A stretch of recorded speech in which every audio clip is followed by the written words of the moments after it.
Am I live? Hello and welcome to another mini harp live lesson with me. I'm Susanna, for those of you who are here for the first time. I'm harpist and harp teacher based in Edinburgh, Scotland, and I'm hoping to see some of you here today live. If not, you can ask me questions after the live and I'll do my best to answer.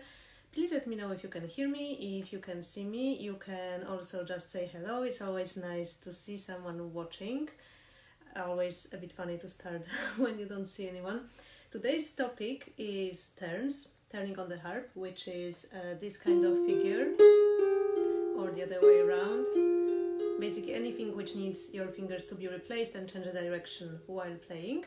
And before we dive in, just to let everyone some more time to arrive and tune in, some announcements. The next concert I will be playing will be this Wednesday in Crieff. If there is anyone based here in Scotland who would like to come and see me playing live, I'll be performing with my duo Amphion, which is harp and violin, and I will put links to the tickets in the description of this live if you're watching on Facebook, or in the description of the live lesson, which I will post, which is actually already in Insta bio. If you go to my profile, you will see the link in the bio and there will be information about all that. Then another information and a question as well. I'm going to play, apart from pieces with harp and violin, I'm also going to play a solo piece, and I was thinking about making another live, not on Friday, but in the middle of the regular lives. And I was thinking if anyone would like me to watch me play it on Monday. Do let me know if that sounds like a good idea. I'm not quite sure about the time, but I will let you know if I dare to do this in the end. Back to turns. I can't see anyone else tuning in. I just hope that everything is recorded and that you hear the sound okay. Why placing and why turns? Why the topic of today's live? I think that on the harp, placing and being prepared to play in advance is actually sometimes more important than playing, and lots of problems that you might experience. And not actually because your fingers don't know what to do, but because they don't get the correct instructions. By placing differently, doing different kinds of placing, you're telling your fingers what to expect. If you put all three of them together at the same time, they can expect that they will be going all three one way up or all three all the way down. If you put any other fingers before they complete the turn, you give them the hint that something else will be happen after the turn. And for example, if you have only one note after the turn and you place the second finger back, then that's what they will be doing. But if you have more than one finger coming back, then they will act accordingly. Hello, Make a Kid, good to see you. I can see a harp in the logo, so I assume you play the harp. If you, on the other hand, do something like that, placing them as they go, they are kind of undecided. They are not quite sure whether you're going to finish with just second finger or whether you're going to continue to three fingers. So something which is quite intuitive on most other instruments, for example on the piano, you would definitely do that. You would just press the key one finger after another, and that would be very straightforward. But because on the harp the sound happens a while after we do something with our fingers, then we need to give very precise instructions to our fingers. And that's why I'm often talking about practicing placing separately from playing, and you will see a lot more about this in lives 8 and 9. I'll put the links here as well. These were lives I've done a couple of weeks ago about placing two fingers and then about placing three fingers. So if you're very new to placing, go and check out those lives first. And let's move on to exercises for today's topic. You can watch the other ones later and do them later, but let me show you what I've got here for you today. The PDF will be available to download after the live, so you will have a sheet with all those exercises available to download. The links will be all here. So exercise number 1, very easy. Something in fact that I think was included in live about placing two fingers is just replacing the second finger. But what I would like you to do here and in all those exercises is count and make sure that the placing is first separate from playing and then rhythmical. So if you're going to count 1 and 2 and 1, then placing happens on ends and playing happens when you say the numbers. So one more time, that will be 1 and 2 and 1. I hope you can see that I'm replacing my second finger when I'm saying and 1 and 2 and 1. I'm not putting any notes in that exercise. There is no music to read, because the point of this exercise is to practice them anywhere on the harp. In fact, you can take one exercise and just go like that, then going up and up the harp and down the harp as well, because that makes it more interesting and makes you repeat them a lot more, because it takes a bit more than a couple of repetitions to have that. So that was exercise number 1. Exercise number 2 was exactly what I showed just now quickly, placing 3 fingers. So we're placing on the harp 3 fingers all at the same time on the neighboring strings. Start with neighboring strings. Later you can make them a chord or any other shape, but start with neighboring strings. So 3 fingers on, we play 3, 2, replace and play again, but I will do that once with counting 1 and 2 and 3 and 1 and 2. Yeah, so again, placing happens on ends, playing happens on the numbers, and there is also another variation of that exercise number 2 where you just replace your second finger, so going 1 and 2 and 1 and 2 and okay. Doesn't really matter if you're counting 1 and 2 and 3 and 4 or more, whether you count 1 and 2 and 1 and 2, and as long as you are quite clear that placing has its own place in that rhythm. Okay, so now on to exercise number 3, where we're having 4 fingers. So again, we're having, just thinking what key would be nice, maybe I'll move to middle C. So we're going to start the other way from 4, 3, 2, 1, and then just replacing second finger. So that will be going for 1 and 2 and 3 and 4 and 1. I hope you saw that I was replacing my second finger on end, so kind of between the numbers, between dealing with all the other fingers. Then you can add 2, 3, so you will be going 1 and 2 and 3 and 2 and I think I got messed up with the numbers, but as I said, it doesn't matter what number actually you're saying as long as the end is happening between the numbers. So maybe let me try doing that again. 1 and 2 and 3 and 4 and 1 and 2 and 3. I moved to exercise with 4 fingers, but that's because I'm doing them very quickly one after another. You can probably go for 3 repetitions of each variation, so doing 3 times 4, 3, 2, 1, 2, then doing 3 times 4, 3, 2, 1, 2, 3, and then again 3 times with the 4 fingers going up and down. Okay, just so you don't get confused as I did with counting. And then we're moving on to number 4, and exercise number 4, 5, 6 will be turns, but going in another direction. And we are going to start with just 1, 2, 1, and then again you're going to play thumb, replace, play and play. And you can count 1 and 2 and 1 to make sure that you're placing rhythmically. Of course, when you will be very used to this, you will be doing that almost at the same time and you will not even think about this, but sometimes when you try to do this too early, you may get a bit muddled up, especially if you're practicing a piece where your left hand is doing something else. then it's quite important to know that there is some placing happening between, that you're not trying to do this you're not trying to do too many things at the same time.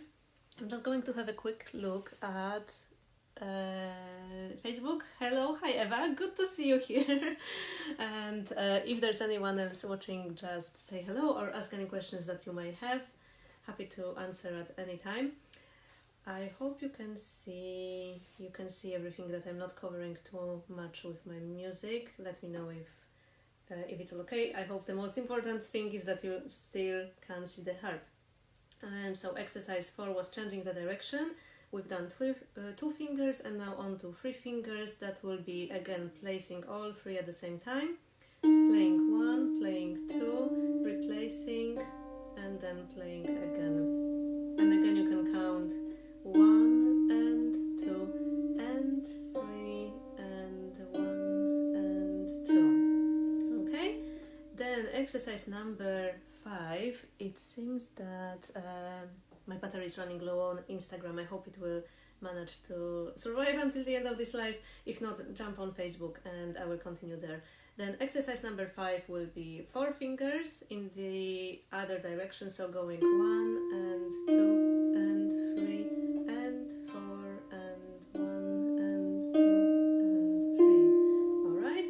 And then exercise number 6 is kind of a slightly higher, well, not a higher level, but it's just something different, because when we were playing in that direction, if we had only one note after the turn, we would just add a second finger or third finger. But going the other way around, it's slightly better, I think, instead of leaving it on a second finger or leaving it on a third finger, it's slightly more typical to use the thumb to finish. So you would go, for example, with the thumb after 4th directly if you had just one note.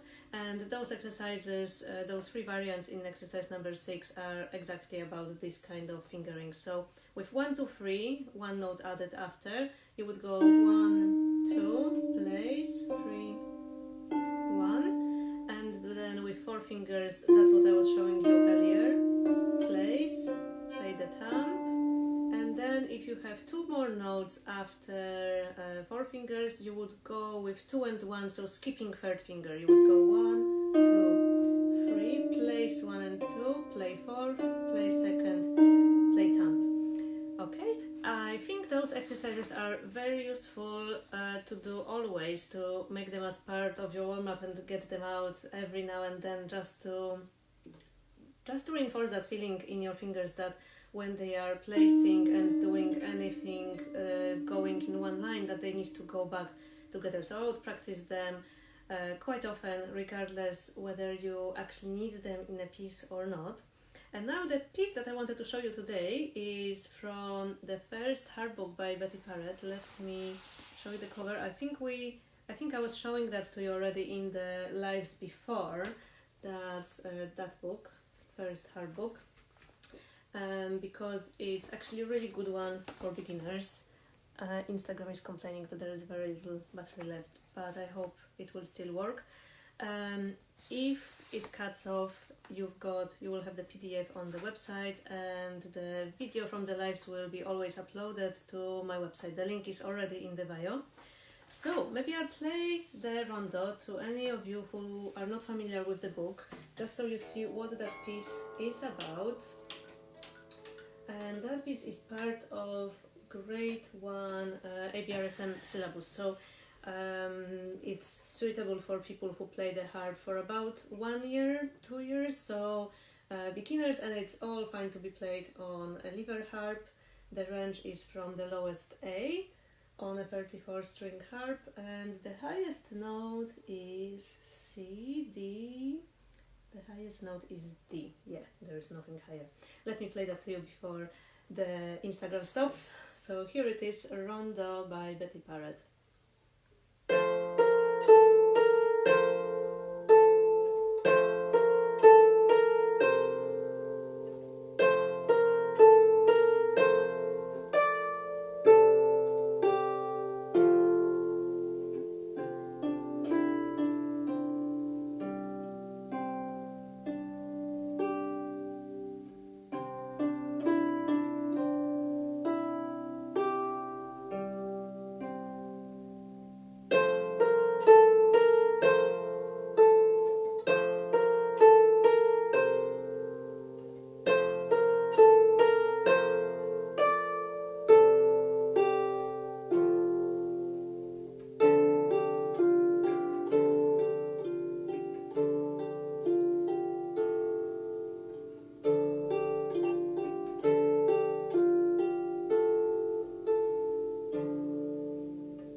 here it is, and Instagram could hear quite a lot of that song. And now I just wanted to give you a practice recipe on how to practice that little piece and how to make sure that while you're doing that you're reinforcing those good habits of placing in turns. As you could see, there were a lot of turns here, but you probably could also notice that the beginning, the end, and also the middle part of the piece are repeating. So in fact you're just learning 3 different parts of that song, and then one of them gets repeated quite a lot. It's a musical form, it's typical for musical form, which Rondo is.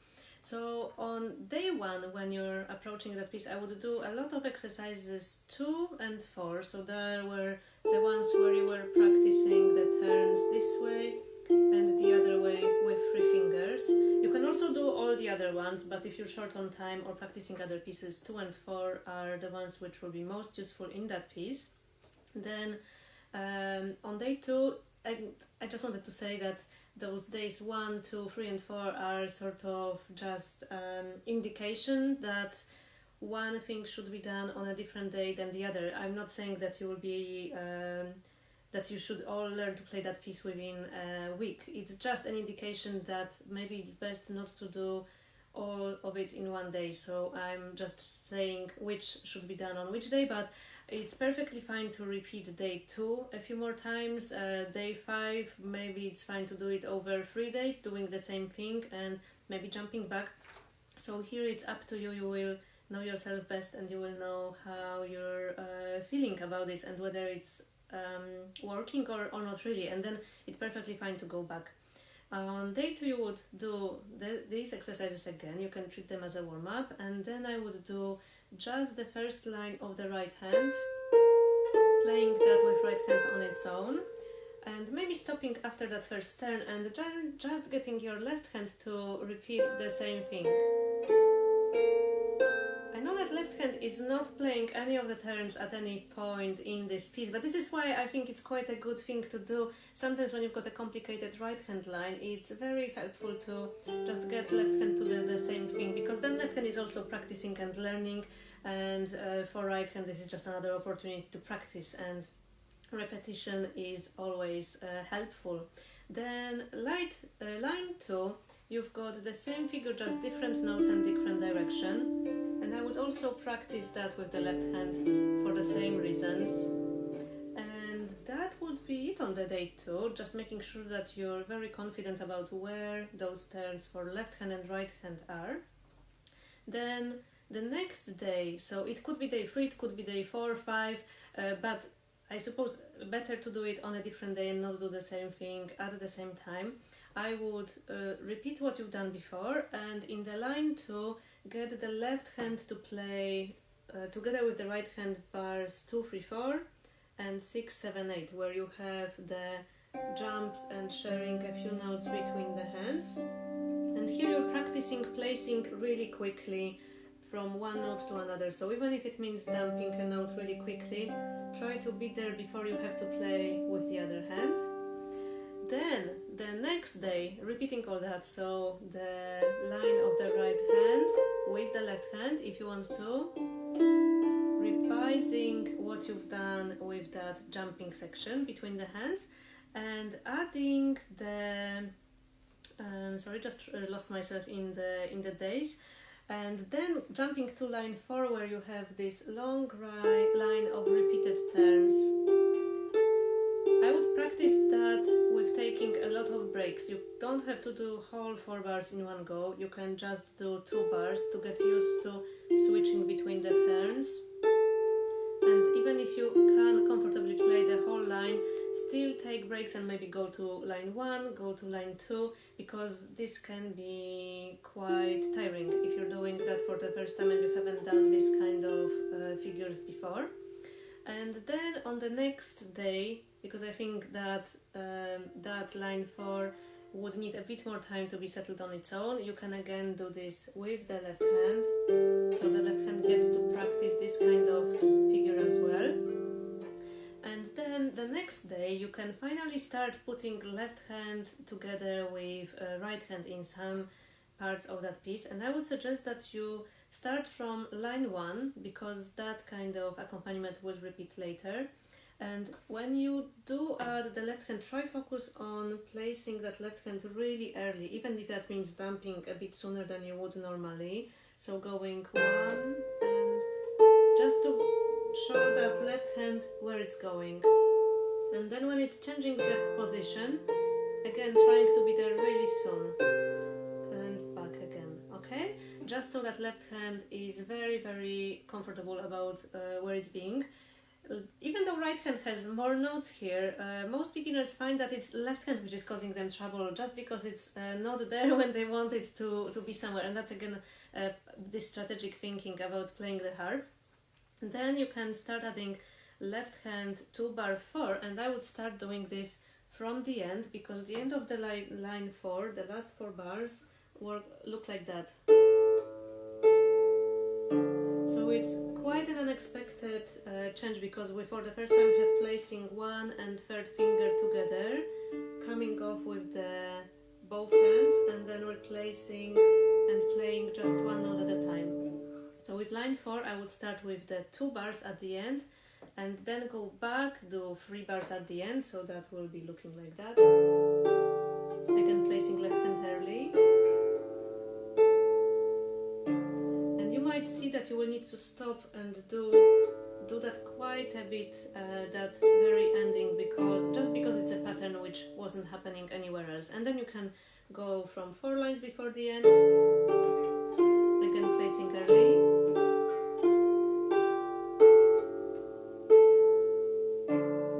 Okay, and then by that point you should be able to play all the lines as a whole, so whole first line, hands together, whole second line, hands together, then line 3 and 5 are repeating, and then possibly fourth line might take a bit longer to put together, but after a week, 10 days, 2 weeks, you should be able to put that also together, and then combining bigger sections together.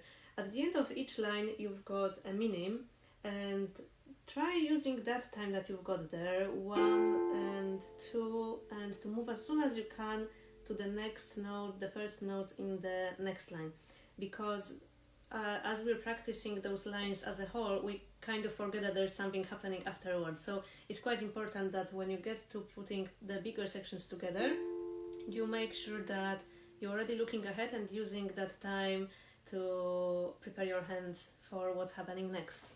Okay, and that's more or less it for today. I wanted to make this live a bit shorter, and in fact making the lives from now on a bit shorter, because I realized last one was almost 45 minutes long, and I think they are more helpful and practical if it's just a very concise instruction and you don't have to watch it for ages to figure out what I'm talking about. So please let me know if you are happy with shorter lives. Do let me know if that topic was useful, if you would like anything more about this in the future. I'm just wondering if there's anything else I should be saying, but I think that's pretty much it. I'm just going to check my notes. No. Let me know, what did you think, and if you know anyone who plays the harp and who would find it useful, then please forward them the link to that video, and I'm hoping to see you next week, same time, 11 AM. In the meantime, I'm wishing you a very good weekend. It's very sunny here, and I hope you will also get a bit of sun wherever you are. Take care. Bye!